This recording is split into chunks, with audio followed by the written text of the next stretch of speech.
Can you guys hear the music and everything okay? 50 Shades of Beardo. Chapter 1.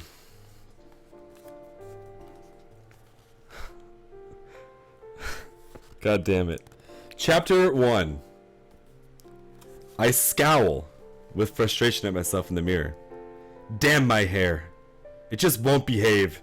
And damn Catherine Kavanaugh for being ill and subjecting me to this ordeal. I should be studying for my final exams, which are next week, yet here I am, trying to brush my hair into submission. I must not sleep with it wet. I must not sleep with it wet. Reciting this mantra several times, I attempt once more to bring it under control with the brush. I roll my eyes in exasperation and gaze at the pale, brown-haired girl with blue eyes too big for her face staring back at me and give up. My only option is to restrain my wayward hair in a ponytail and hope that I look semi-presentable.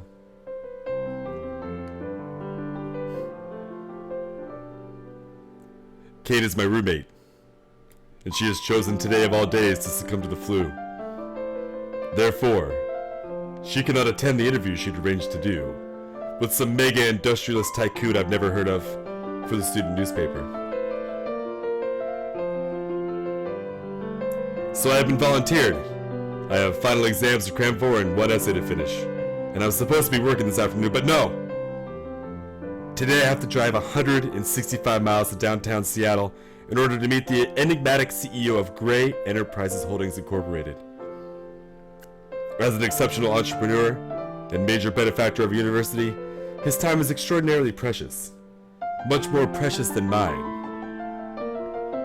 But he has granted Kate an interview. A real coup, she tells me. Damn her extracurricular activities.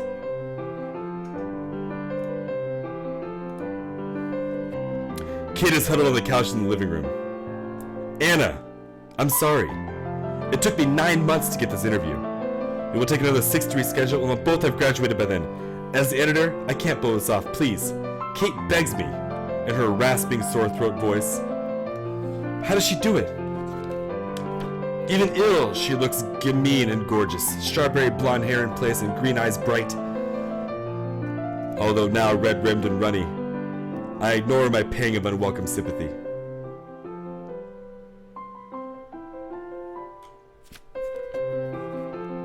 Of course I'll go, Kate. You should get back to bed. Would you like some NyQuil or Tylenol? NyQuil, please. Here are the questions in my digital recorder. Just press record here. Make notes. I'll transcribe it all. I know nothing about him, I murmur, trying and failing to suppress my rising panic.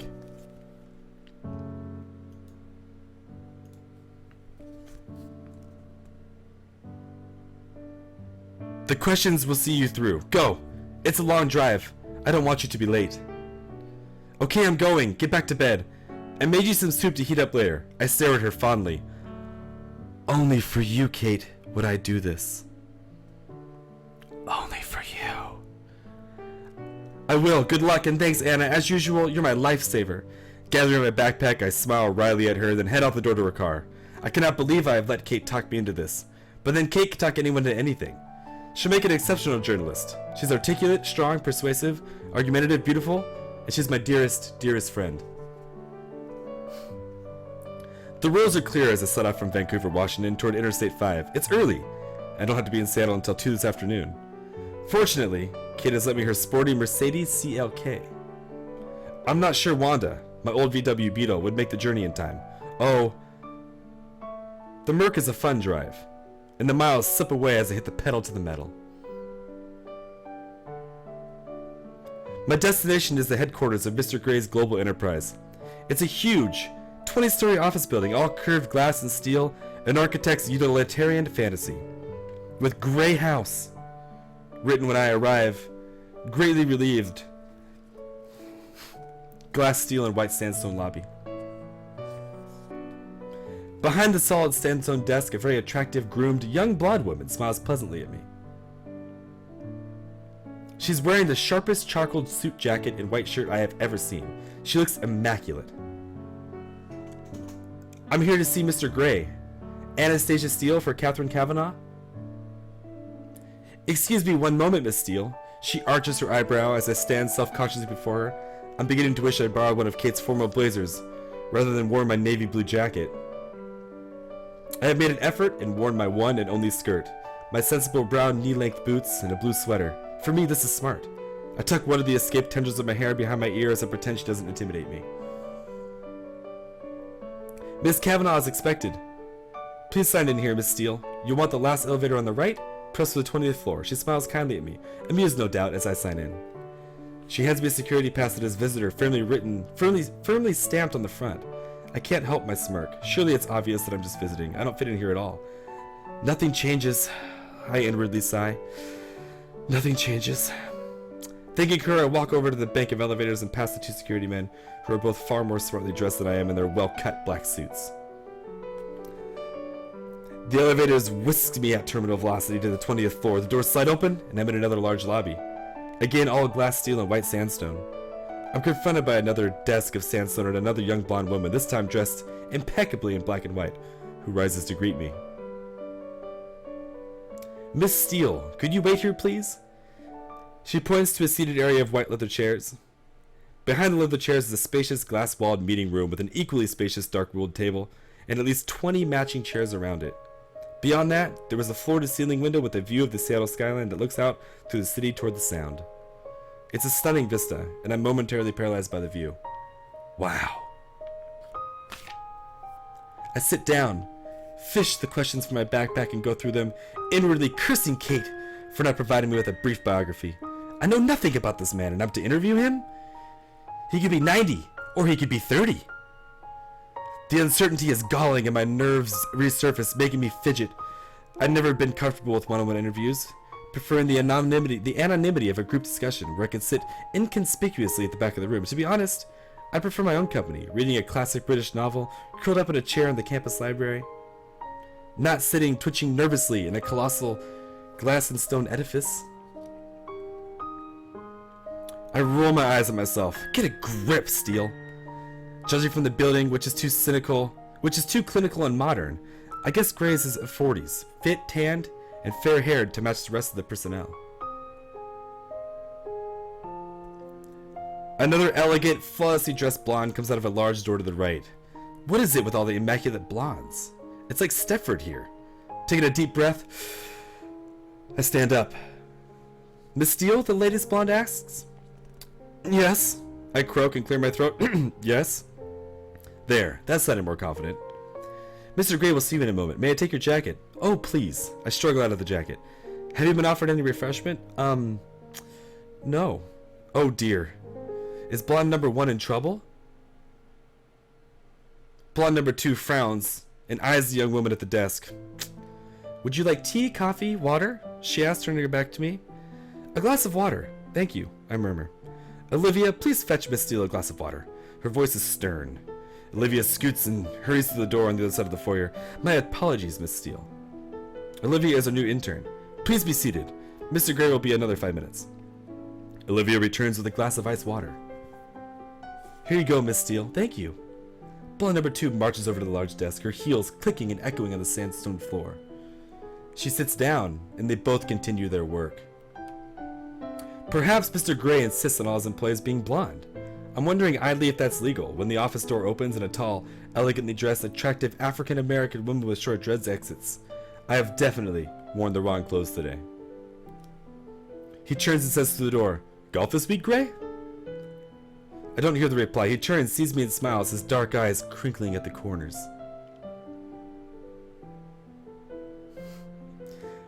Olivia has jumped up and called the elevator. She seems to excel at jumping from her seat. She's more nervous than me.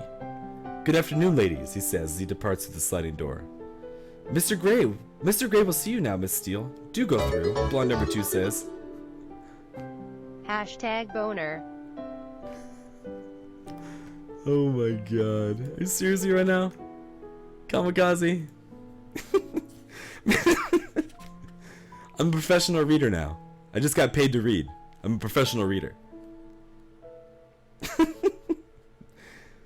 Mr. Gray will see you now, Miss Steele. Do go through, blonde number 2 says. I stand rather shakily. Trying to suppress my nerves, gathering up my backpack, I abandon my glass of water and make my way to the partially open door. You don't need to knock. Just go in. She smiles kindly. I push open the door and stumble through, tripping over my own feet and falling headfirst in the office. Double crap! Me and my 2 left feet! I'm on my hands and knees in the doorway to Mr. Gray's office, and gentle hands are around me help me to stand. I am so embarrassed. Damn my clumsiness. I have to steel myself to glance up. Holy cow. He's so young. Miss Kavanaugh. He extends a long-fingered right hand to me once I'm upright. I'm Christian Gray. Are you alright? Would you like to sit? So young and attractive. Very attractive. He's tall, dressed in a fine gray suit, white shirt, and black tie, with unruly dark copper-colored hair and intense, bright gray eyes that regard me shrewdly. It takes a moment for me to find my voice. Can we get a hashtag double crap spam in the chat, please? A hashtag double crap spam in the chat, please. I feel like we're in need of that right now. I feel like we're in need of that right now, guys. Hashtag double crap.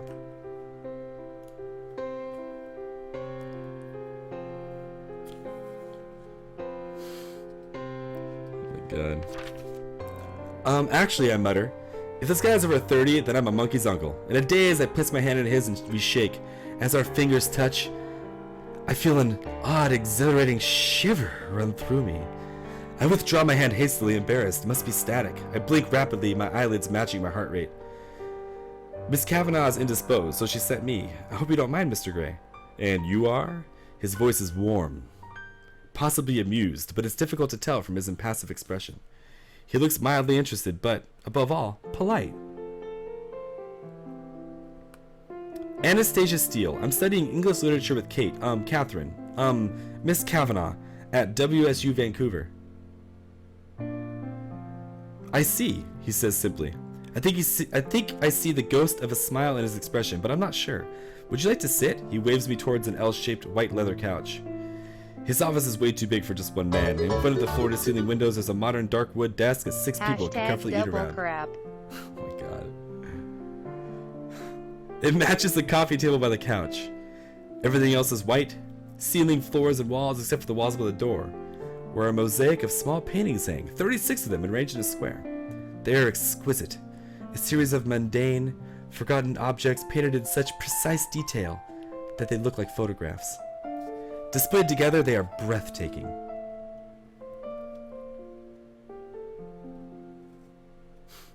A local artist, Troughton, says Gray when he catches my gaze.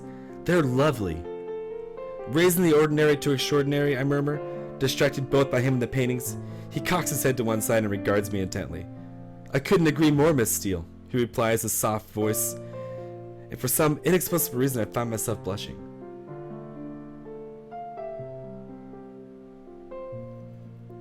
Apart from the paintings, the rest of the office is cold, clean, and clinical.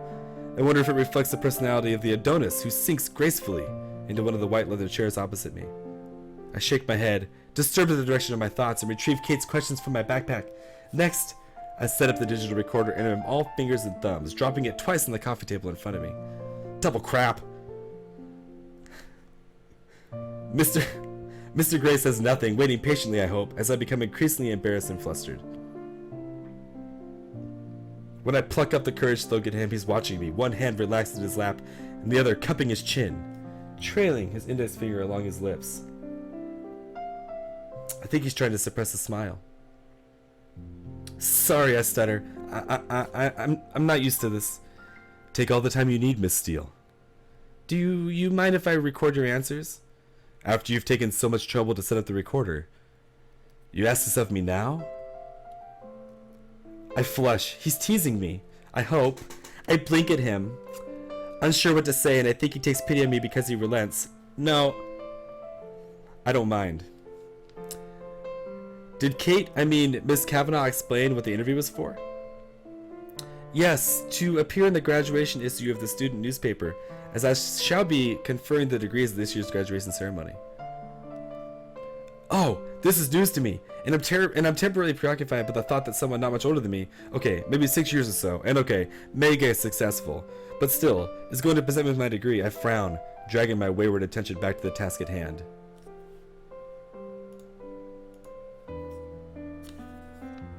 Good. I swallow nervously. I have some questions, Mr. Gray. I smooth a stray lock of hair behind my ear. I thought you might, he says, deadpan. He's laughing at me. My cheeks heat at the realization. I sit up and square my shoulders in an attempt to look taller and more intimidating.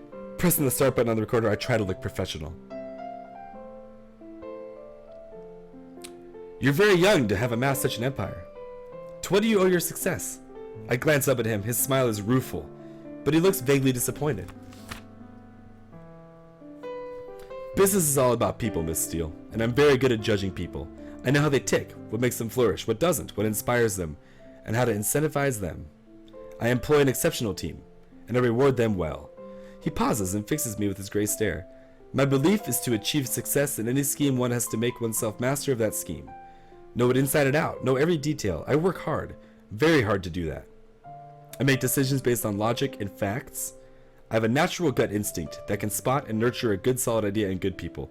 The bottom line is it's always down to good people. Maybe you're just lucky. This isn't on Kate's list, but he's so arrogant. His eyes flare momentarily in surprise.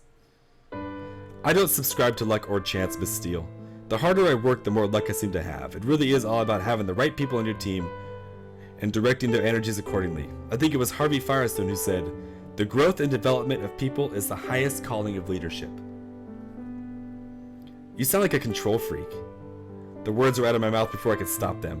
Oh, I exercise control in all things, Miss Steele, he says without a trace of humor in his smile. I look at him, and he holds my gaze steadily, impassive.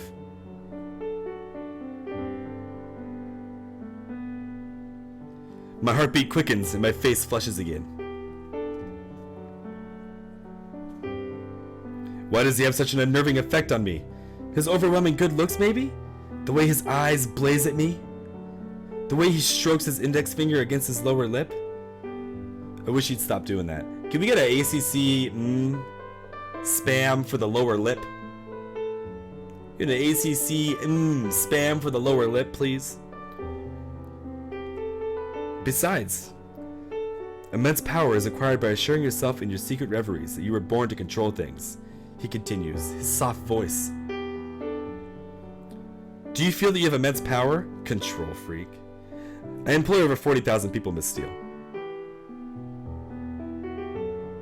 That gives me a certain sense of responsibility, power, if you will. If I were to decide I was no longer interested in the telecommunications business and sell, 20,000 people would struggle to make their mortgage payments after a month or so. My mouth drops open. I am staggered by his lack of humility. Don't you have a board to answer to? I ask, disgusted. I own my own company. I don't have to answer to a board. He raises an eyebrow at me. Of course. I would know this if I had done some research, but holy crap, he's arrogant. I change tack. And do you have any interests outside your work? I have varied interests, Miss Steele. A ghost of a smile touches his lips. Very, very varied. And for some reason I'm confounded and heated by his steady gaze. His eyes are alit with some wicked thought. But if you work so hard, what do you do to chill out? Chill out? He smiles, revealing perfect white teeth.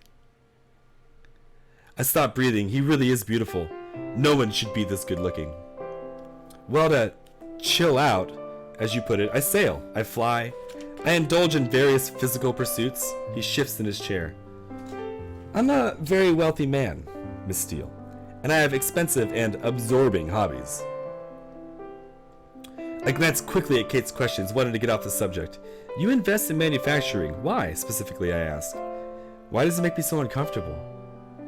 I like to build things. I like to know how things work, what makes things tick, how to construct and deconstruct, and I have a love of ships. What can I say? That sounds like your heart is talking rather than logic and facts. His mouth quirks up and he stares appraisingly at me. Possibly, though there are people who'd say I don't have a heart. Why would they say that? Because they know me well. His lips curl in a wry smile. Would your friends say you're easy to get to know? And I regret the question as soon as I say it. It's not on Kate's list. I'm a very private person, Miss Steele. I go a long way to protect my privacy. I don't often give interviews. Why do you agree to do this one? Because I'm a benefactor of the university, and for all intents and purposes, I couldn't get Miss Kavanaugh off my back. She badgered and badgered my PR people, and I admire that kind of tenacity. I know how tenacious Kate can be. That's why I'm sitting here squirming uncomfortably under his penetrating gaze, when I should be studying for my exams. You also invest in farming technologies. Why are you interested in that area? We can't eat money, Miss Steele. And there are too many people on this planet who don't have enough to eat. That sounds very philanthropic. Is it something you feel passionately about? Feeding the world's poor? He shrugs, non-committedly. It's shrewd business, he murmurs, though I think he's being disingenuous. It doesn't make sense. Feeding the world's poor. I can't see the financial benefit of this, only the virtue of the ideal. I glance at the next question, confused by his attitude. Do you have a philosophy? If so, what is it? I don't have a philosophy as much. Maybe a guiding principle. Carnegie's. A man who acquires the ability to take full possession of his own mind may take possession of anything else to which he is justly entitled. I'm very singular driven. I like control of myself and those around me. So you want to possess things? You are a control freak. I want to deserve to possess them, but yes, bottom line, I do. You sound like the ultimate consumer. I am. He smiles, but the smile doesn't touch his eyes. Again, this is at odds with someone who wants to feed the world, so I can't help thinking that we're talking about something else. But I'm mystified as to what it is. I swallow hard. Yeah, you do. The temperature in the room is rising, or maybe it's just me. I just want this interview to be over. Surely Kate has enough material now. I glance at the next question. You were adopted. How much do you think that shaped the way you are? Oh, this is personal. I stare at him, hoping he's not offended. His brow furrows. I have no way of knowing. My interest is piqued. How old were you when you were adopted? It's a matter of public record, Miss Steele. His tone is stern. Crap! Yes, of course. If I'd known I was doing this interview, I would have done some research. Flustered. I moved on quickly. You've had to sacrifice family life for your work. That's not a question. He's terse. Sorry, I squirm. He's made me feel like an errant child. I try again. Have you had to sacrifice family for your work?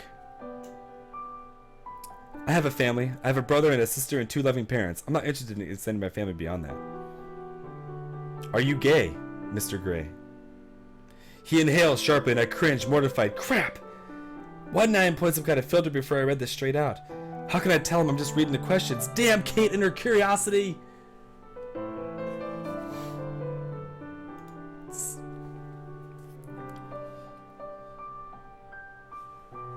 Damn it, Kate! No, Anastasia, I'm not. He raises his eyebrows, a cool gleam in his eyes. He does not look pleased. I apologize. It's written here. It's the first time he said my name. My heartbeat has accelerated, and my cheeks are heating up again. Nervously, I tuck my loosened hair behind my ear. He cocks his head to one side. Cock. These aren't your questions? The blood drains from my head. No. Kate, Miss Kavanaugh, she compiled the questions. Are you colleagues on the student paper? Oh no. I have nothing to do with the student paper. It's your extracurricular activity, not mine. My face is aflame. No, she's my roommate.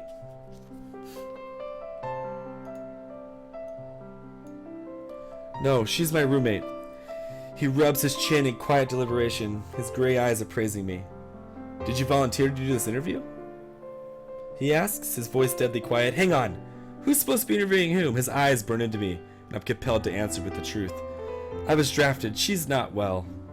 My voice is weak and apologetic. That explains a great deal. There's a knock at the door and blonde number 2 enters. Mr. Gray, forgive me for interrupting, but your next meeting is in 2 minutes. We're not finished here, Andrea. Please, cancel my next meeting. Andrea hesitates, gaping at him. She appears lost. He turns his head slowly to face her and raises his eyebrows. She flushes bright pink. I said, get the fuck out of here, Andrea. Not in the book. That part's not in the book. Oh good, it's not just me. Very well, Mr. Gray, she mutters, then exits. He frowns and turns his attention back to me. What a bitch, he says to me. Where were we, Miss Steele? Oh, we're back to Miss Steele now. Please, don't let me keep you from anything. I want to know about you. I think that's only fair.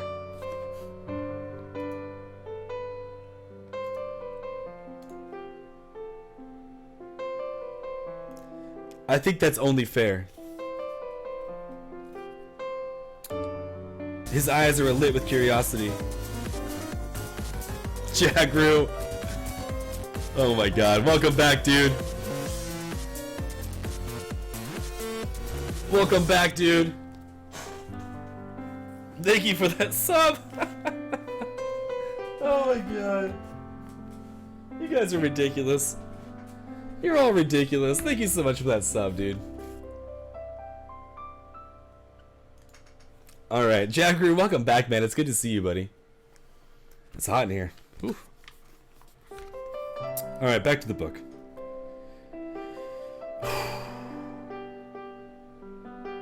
I want to know about you. I think that's only fair. His eyes are alit with curiosity. Double crap! Where's he going with this? He places his elbows on the arms of his chair and steeples his fingers in front of his mouth. His mouth is very distracting. I swallow. There's not much to know. What are your plans after you graduate? I shrug, thrown by his interest. Move to Seattle with Kate, find a job. I haven't really thought about my finals. I haven't made any plans, Mr. Gray. I just need to get through my final exams, which I should be studying for right now, rather than sitting in your palatial, swanky, sterile office, feeling uncomfortable under your penetrating gaze. Penetrating.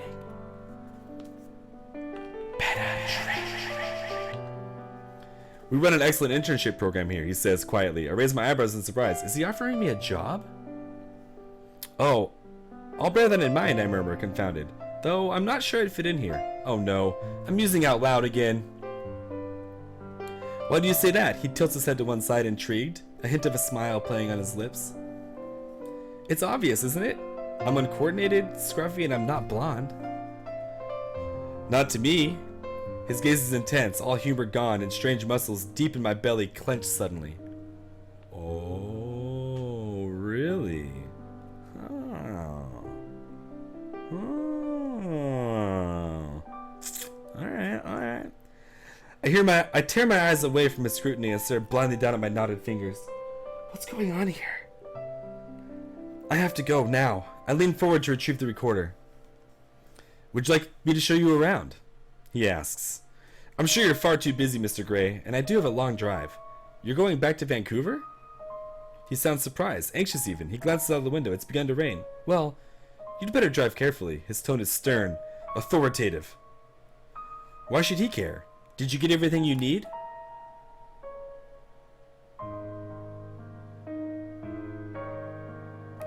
Did you get everything you need, he adds. Yes, sir, I reply, packing the big quarter into my backpack, his eyes narrow, speculatively. Thank you for the interview, Mr. Gray. The pleasure's been all mine, he says, polite as ever. As I rise, he stands and holds out his hand. Until we meet again, Miss Steele. Until we meet again. And it sounds like a challenge or a threat. I'm not sure which. I frown. When will we ever meet again? I shake his hand once more, astounded about the odd current between us is still there. It must be my nerves. Mr. Gray. I nod at him, moving with lithe, athletic grace to the door. He opens it wide. Just ensuring you make it out through the door, Miss Steele. He gives me a small smile. Obviously, he was referring to my earlier, less than elegant entry into his office. I blush. That's very considerate, Mr. Gray. I snap, and his smile widens. I'm glad you find me entertaining. I glower inwardly, walking into the foyer. I'm surprised when he follows me out. Andrea and Olivia both look up, equally surprised. Did you have a coat? Gray asks. A jacket? Olivia leaps up and retrieves my jacket, which Gray takes from her before she can hand it to me. He holds it up and, feeling ridiculously self-conscious, I shrug it on. Gray places his hands for a moment on my shoulders. I gasp at the contact. If he notices my reaction, he gives nothing away. His long index finger presses the button, summoning the elevator, and we stand waiting, awkwardly on my part, coolly self-possessed on his. The doors open and I hurry in, desperate to escape. I really need to get out of here.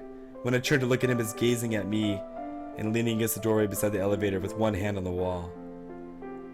He really is very, very good looking. It's unnerving. Anastasia, he says as a farewell. Christian, I reply, and mercifully, the door closes. That's chapter 1.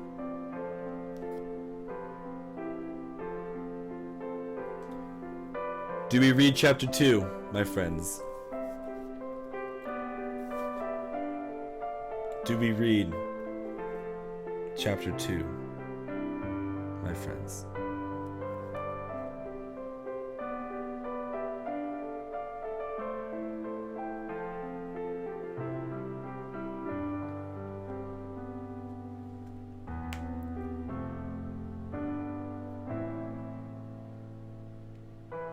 Christian son. 68. Oh my god, 22.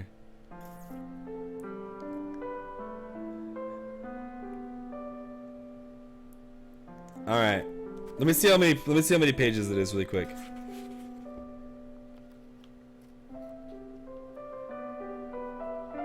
It's equally as long. So we'll do it. We'll do one more. We'll do two chapters a night until we finish the book.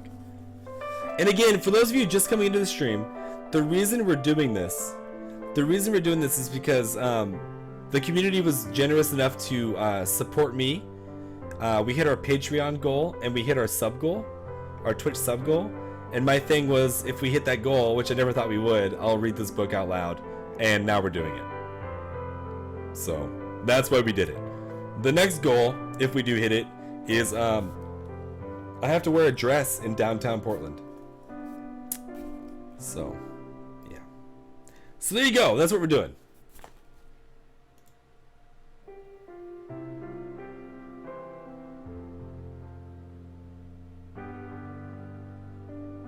Oh my god, Ashley, that's like the weirdest thing I've ever seen in my life.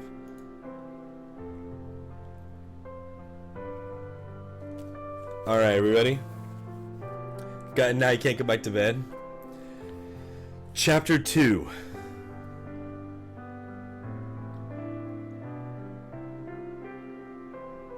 My heart is pounding. The elevator arrives on the first floor and I scramble out as soon as the doors slide open, stumbling once but fortunately not sprawling onto the immaculate sandstone floor. I race for the wide glass doors and suddenly I'm free in the bracing, cleansing, damp air of Seattle. Raising my face, I welcome the cool, refreshing rain. I close my eyes and take a deep, purifying breath, trying to recover what's left of my equilibrium.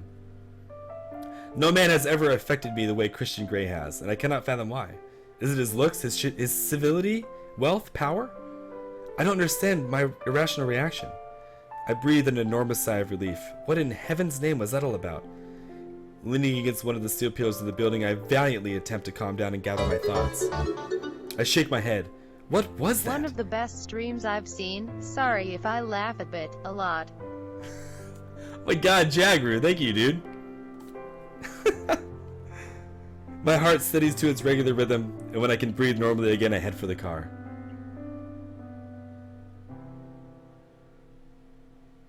There you go, 22er.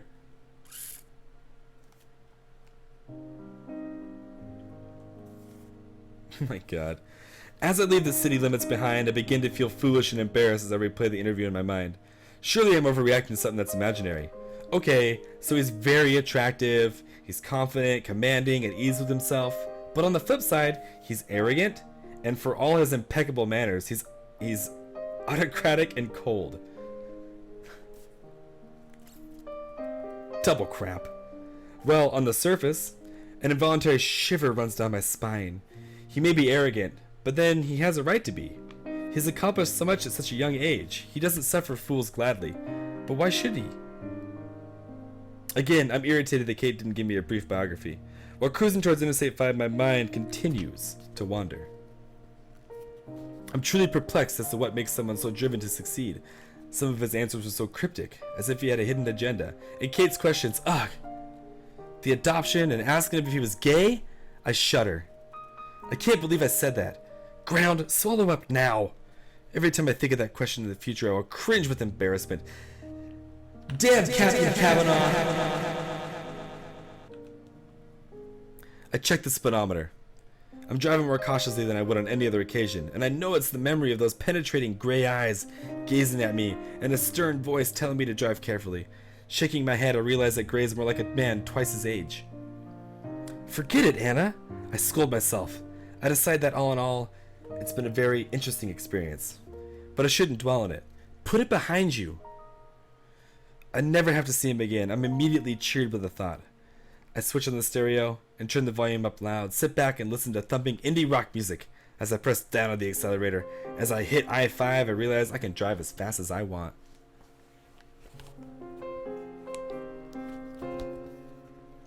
We live in a small community of duplex apartments, close to the Vancouver campus of WSU. I'm lucky. Kate's parents bought the place for her, and I say peanuts for rent.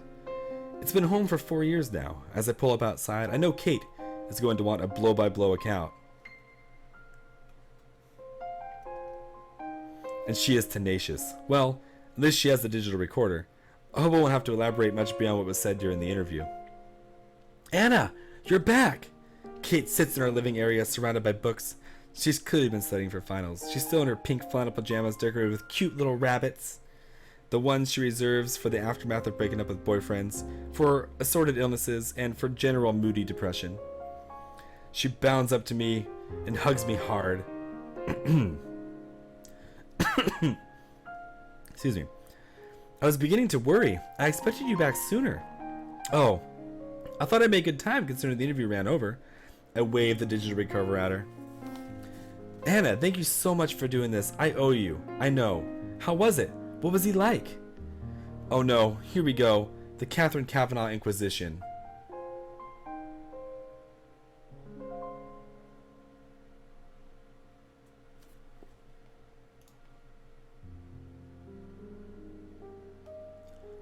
Oh my god, that's Satellizer, isn't it?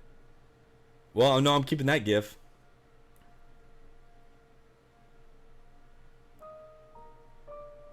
Keeping that gif. I struggle to answer a question. What can I say? I'm glad it's over and I don't have to see him again. He was rather intimidating, you know. I shrug. He's very focused. Intense even, and young. Really young. Kaze gazes innocent at me. I frown. Don't you look so innocent? Why didn't you give me a biography? He made me feel like such an idiot for skipping on basic research. Kate clamps a hand to her mouth. Geez, Anna, I'm sorry. I didn't think. I huff. Mostly he was courteous, formal, slightly stuffy, like he's old before his time. He doesn't talk like a man of 20-something. How old is he anyway? 27. Geez, Anna, I'm sorry. I should have briefed you, but I was in such a panic. Let me have the recorder and I'll start transcribing the interview. You look better. Did you eat your soup? I ask. Keen to change the subject. Yes, and it was delicious as usual. I'm feeling much better. She smiles at me in gratitude. I check my watch. I have to run. I can still make my shift at Clayton's. Anna, you'll be exhausted. I'll be fine. I'll see you later.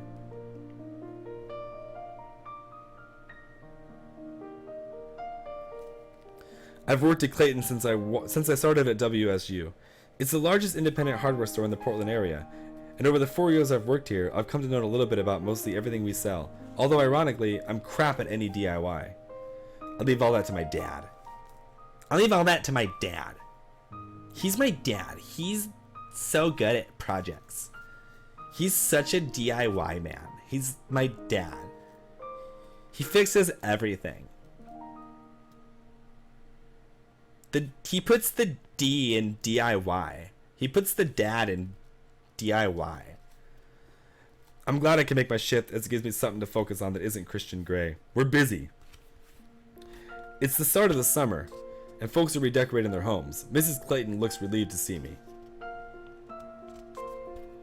Anna, I thought you weren't going to make it today. My appointment didn't take as long as I thought. I can do a couple of hours. I'm real pleased to see you. She sends me to the storeroom to start restocking shelves, and I'm soon absorbed in the task. When I arrive home later, Catherine is wearing headphones and working on her laptop. Her nose is still pink, but she has her teeth into a story, so she's concentrating and typing furiously. I'm thoroughly drained, exhausted by the long drive, by the grueling interview, by being swamped at Clayton's. I slump onto the couch thinking about the essay I have to finish and all the studying I haven't done, because I was holed up with him. You've got some good stuff here, Anna. Well done. I can't believe you didn't take him up on his offer to show you around. He obviously wanted to spend more time with you. She gives me a fleeting, quizzical look.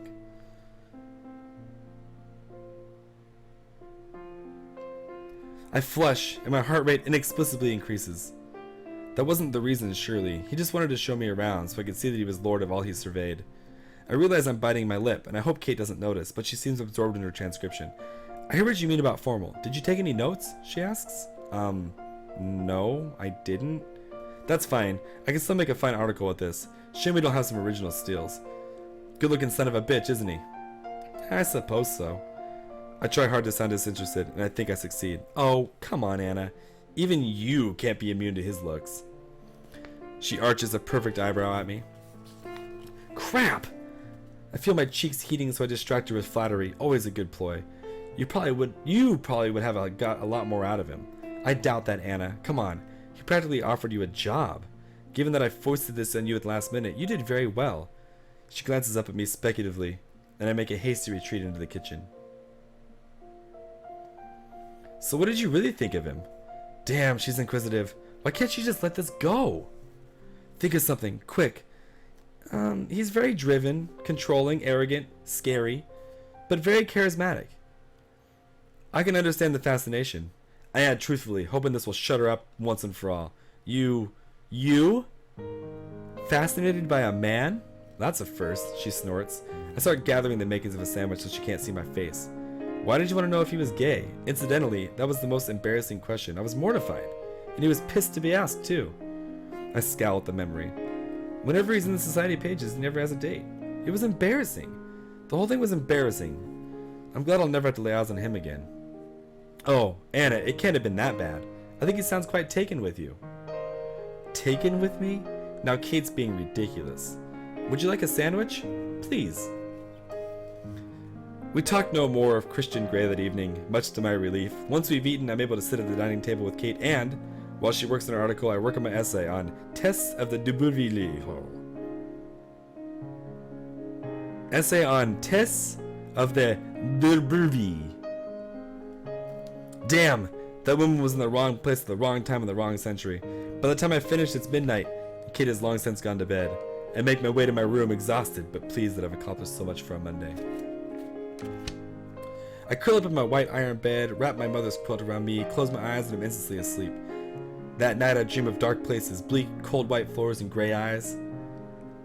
For the rest of the week, I throw myself into my studies and my job at Clayton's. Kate is busy too, compiling her last edition of the student newspaper before she has to relinquish it to the new editor while also cramming for her finals. By Wednesday, she's much better, and I no longer have to endure the sight of her pink flannel with too many rabbits PJs. I call my mom and Georgia to check on her, but also so she can wish me luck on my final exams. She proceeds to tell me about her latest venture into candle making. My mother is all about new business ventures. Fundamentally, she's bored and wants something to occupy her time, but she has the attention span of a goldfish. It'll be something new next week. She worries me. I hope she hasn't mortgaged the house to finance this latest scheme, and I hope Bob, her relatively new but much older husband, is keeping an eye on her now that I'm no longer there. He does seem a lot more grounded than husband number 3. How are things with you, Anna? For a moment I hesitate, and I have Mom's full attention. I'm fine. Anna, have you met someone? Wow, how does she do that? The excitement in her voice is palpable. No, Mom, it's nothing. You'll be the first to know if I do. Anna? You really need to get out more, honey. You worry me. Mom, I'm fine. How's Bob? As ever, distraction is the best policy. Later that evening, I call Ray, my stepdad, Mom's husband number 2, the man I consider my father and the man whose name I bear. It's a brief conversation. In fact, it's not so much a conversation as a one-sided series of grunts in response to my gentle coaxing. Ray is not a talker, but he's still alive. He's still watching soccer on TV and going bowling or fly fishing or making furniture when he's not. Ray is a skilled carpenter, and the reason I know the difference between a hawk and a handsaw. All seems well with him. Friday night, Kate and I are debating what to do with our evening. We want some time off from our studies, from our work, and from student newspapers. When the doorbell rings, standing on our doorstep is my good friend Jose, clutching a bottle of champagne. Jose! Great to see you. I give him a quick head. Come on, come in. Jose is the first person I met when I arrived at WSU, looking as lost and lonely as I did. We recognized a kindred spirit in each other that day, and we've been friends ever since. Not only do we share a sense of humor, but we also discovered that Ray and Jose were in the same army unit together. Ray and Jose Sr. As a result, our fathers have become good friends too. Jose is studying engineering and is the first in his family to make it to college. He's pretty damn bright, but his real passion is photography. Jose has a great eye for a good picture. I have news, he grins, his dark eyes twinkling. Don't tell me you've managed not to get kicked out for another week. I tease and he scowls playfully at me. The Portland Place Gallery is going to exhibit my photos next month. That's amazing, congratulations. Delighted for him, I hug him again. Kate beams at him too. Way to go, Jose. I should put this in the paper. Nothing like last minute editorial changes on a Friday evening. She feigns annoyance. Let's celebrate. I want you to come to the opening. Jose looks intently at me and I flush. Both of you, of course. He adds, glancing nervously at Kate. Jose and I are good friends, but I know deep down inside he'd like to be more. He's cute and funny, but he's just not for me. He's more like the brother I never had. Catherine often teases me that I'm missing the need a boyfriend gene, but the truth is I just haven't met anyone who I'm attracted to. Even though part of me longs for the fabled trembling knees, heart in my mouth, butterflies in my belly moments.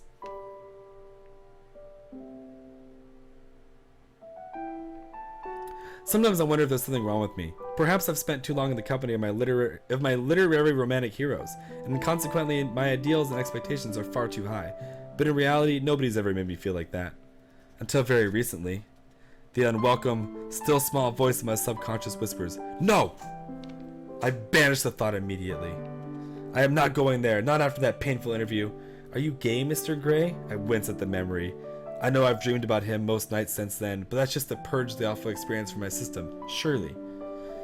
I watch Jose open the bottle of champagne. He's tall, and in his jeans and t-shirt, he's all shoulders and muscles, tan skin, dark hair, and burning dark eyes.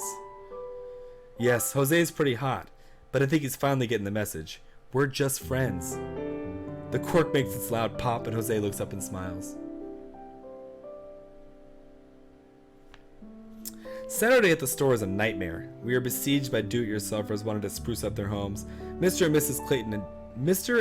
Clayton and John and Patrick, the two other part-timers, and I are besieged by customers.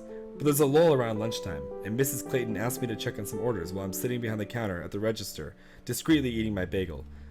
I'm engrossed in the task, checking catalog numbers against the items we need and the items we've ordered, eyes flicking from the order book to the computer screen and back as I make sure the entries match. Then, for some reason, I glance up and find myself locked in the bold gray gaze of Christian Grey, who's standing at the counter, staring at me. Heart failure. Miss Steele, what a pleasant surprise. His gaze is unwavering and intense. Holy crap, what the hell is he doing here? Looking all outdoorsy with his tousled hair and his cream chunky knit sweater, jeans and walking boots. I think my mouth has popped open and I can't locate my brain or my voice.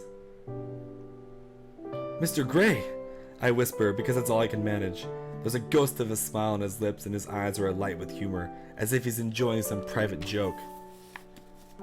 I was in the area, he says by way of explanation. I need to stock up on a few things. It's a pleasure to see you again.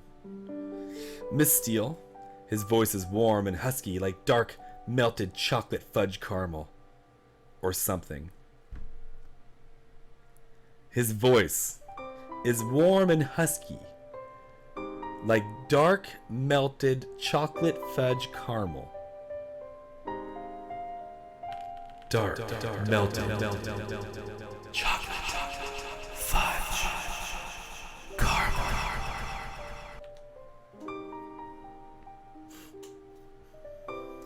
I shake my head to gather my wits. My heart is pounding at a frantic tempo, and for some reason I'm blushing furiously from his steady scrutiny. I'm utterly thrown by the sight of him. My memories of him did not do him justice. He's not merely good looking. He's the epitome of male beauty. Breathtaking. And he's here.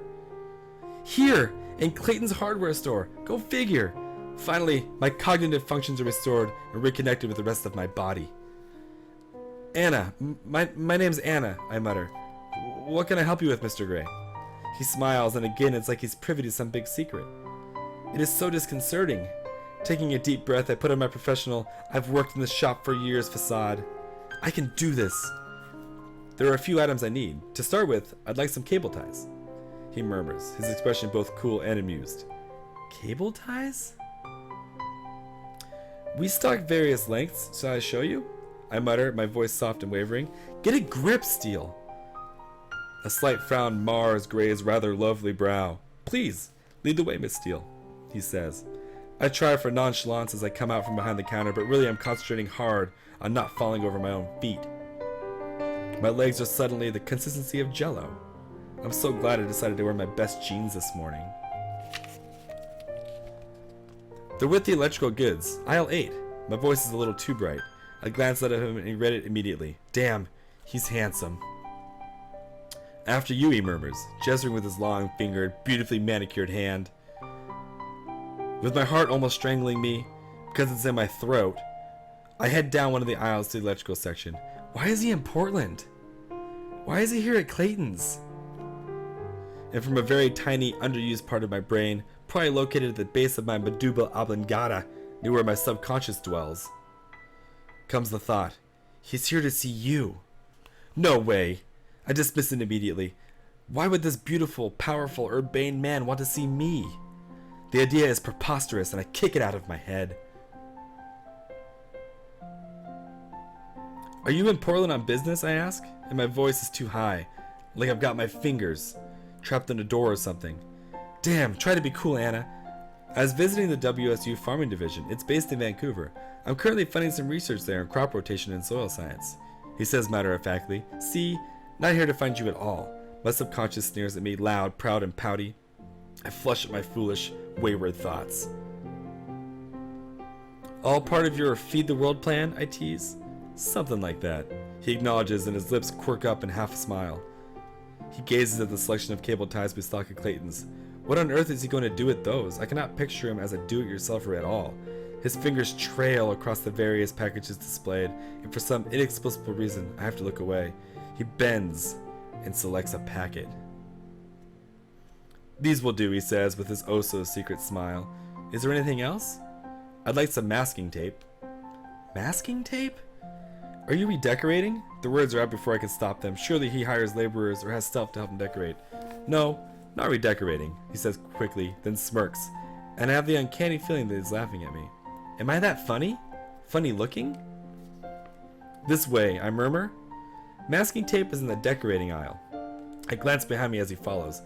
Have you worked here long? His voice is low, and he's gazing at me, concentrating hard. I blush brightly. Why the hell does he have this effect on me? I feel like I'm 14 years old. Eyes front, Steele. 4 years, I mutter as we reach our goal. To distract myself, I reach down and select the 2 widths of masking tape that we stock. I'll take that one, Gray says softly, pointing to the wider tape, which I pass to him. Our fingers brush very briefly, and the current is there again, zapping through me, like I've touched an exposed wire. I gasp, involuntarily, as I feel it all the way down to somewhere dark and unexplored deep in my belly. Desperately, I scrabble around for my equilibrium. Anything else? My voice is husky and breathy. His eyes widen slightly.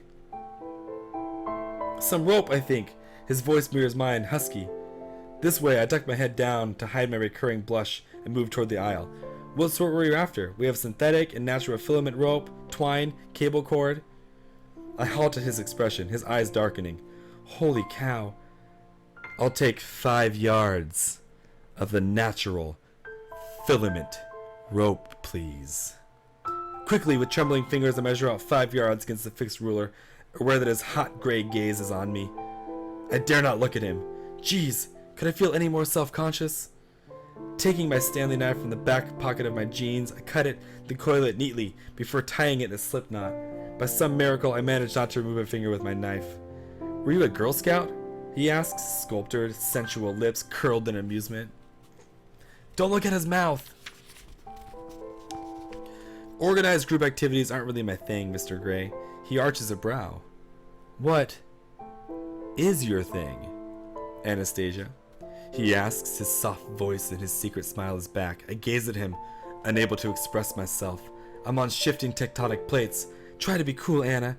My tortured subconscious begs on bended knee. Books, I whisper, but inside my subconscious is screaming, You are my thing! You are my thing, Mr. Gray! I want your dick so hard! I slap it down instantly, mortified that my psyche is having ideas way out of its league. I added the dick part, by the way. That's not actually in the book. The dick part was... I just went with it. He rubs his chin with his long index finger and thumb as he contemplates my answer. Or perhaps he's just very bored and trying to hide it. Anything else you need? I have to get off this subject. Those fingers on that face are beguiling. I don't know, what else would you recommend? What would I recommend? I don't even know what you're doing. For a do-it-yourselfer. He nods, his eyes alive with wicked humor. I flush, and my gaze strays to his snug jeans. Coveralls, I reply, and I know I'm no longer screening what's coming out of my mouth. He raises an eyebrow, amused yet again. You wouldn't want to ruin your clothing? I gesture vaguely in the direction of his jeans. I could always take them off, he smirks. I feel the color of my cheeks rising again. I must be the color of the Communist Manifesto. Stop talking now! I'll take some coveralls. Heaven forbid I should ruin any clothing, he says dryly. I try to dismiss the unwelcome image of him without jeans. Do you need anything else? I squeak as I hand him the blue overalls. He ignores my inquiry. How's the article coming along? He's finally asked me an easy question, away from all the innuendo and the confusing double talk. A question I can answer. I grasp it tightly with two hands as if it were a life raft, and I go for honesty. I'm not writing it. Catherine is. Miss Kavanagh. My roommate. She's the writer. She's very happy with it. She's the editor of the newspaper, and she was devastated that she couldn't do the interview in person. I feel like I've come up for air, at least a normal topic of conversation. Her only concern is that she doesn't have any original photographs of you. Okay, I hadn't factored in this response. What sort of photographs does she want? I shake my head, because I just don't know. Well, I'm around tomorrow, perhaps. You'd be willing to do a photo shoot? My voice is squeaky again. Kate will be in seventh heaven if I can pull this off. And you might get to see him again tomorrow. That dark place at the base of my brain whispers seductively at me. I dismiss the thought of all the silly, ridiculous... Kate will be delighted if we can find a photographer. I'm so pleased to smile at him broadly. His lips part like he's taking a sharp intake of breath, and he blinks. For a fraction of a second, he looks somehow lost, and the earth shifts slightly on its axis, the tectonic plates sliding into a new position. Oh my. Christian Gray's lost look. Let me know about tomorrow. Reaching into his back pocket, he pulls out his wallet. My card. It has my cell number on it. You need to call me before 10 in the morning. Okay. I grin up at him. Kate is going to be thrilled. Anna! Paul has materialized at the other end of the aisle. He's Mr. Clayton's younger brother. I've heard he was home from but I wasn't seeing him today. Excuse me for a moment, Mr. Gray. Gray frowns as I turn away from him.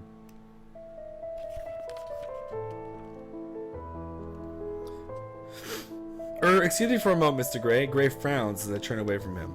Paul has always been a buddy, and in this strange moment that I'm having with this rich, powerful, awesomely off-the-charts, attractive control freak Gray, it's great to talk to somebody who's normal. Paul hugs me hard, taking me by surprise. Anna, hi, it's so good to see you, he gushes. Hello, Paul, how are you? You home for your brother's birthday? Yep, you're looking well, Anna, really well. He grins as he examines me at arm's length. Then he releases me but keeps a possessive arm draped over my shoulder. I shuffle from foot to foot, embarrassed. It's good to see Paul, but he's always been over-familiar. When I glance up at Christian Gray, he's watching us like a hawk, his eyes hooded and speculative, his mouth a hard, impassive line. He's changed from the weirdly attentive customer to someone else, someone cold and distant. Paul, I'm with a customer, someone you should meet, I say, trying to diffuse the antagonism I see in Gray's expression. I drag Paul over to meet him, and they size each other up. The atmosphere is suddenly arctic. Hi, I'm Paul! Paul, this is Christian Gray. Mr. Gray, this is Paul Clayton. His brother owns the place, and for some irrational reason I feel I have to explain a bit more. I've known Paul ever since I've worked here, though we don't see each other that often. He's back from Princeton, where he's studying business administration. I'm babbling. Stop, now. Mr. Clayton. Gray holds out his hand. He looks unreadable. Mr. Gray. Paul returns his handshake.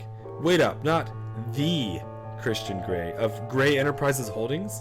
Paul grows from surly to awestruck in less than a nanosecond. Gray gives him a polite smile that doesn't reach his eyes.